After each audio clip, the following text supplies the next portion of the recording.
Hi, I'm Iz. I'm doing third year game art. I'm working on Atelier's Key. It is a dark fantasy first-person shooter set in a root-bound Victorian world inhabited by puppets. My role primarily on this project has been an environment artist. I've mostly been doing texture art. I've also been doing a lot of the promotional materials for the game.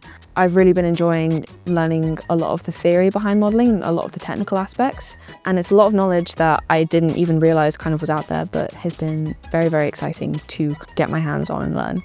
Expo is this big end of year show and everyone gets to kind of show what they've been working on, and you have people from industry coming in, you have people's friends and family coming in, and it's all set up on campus.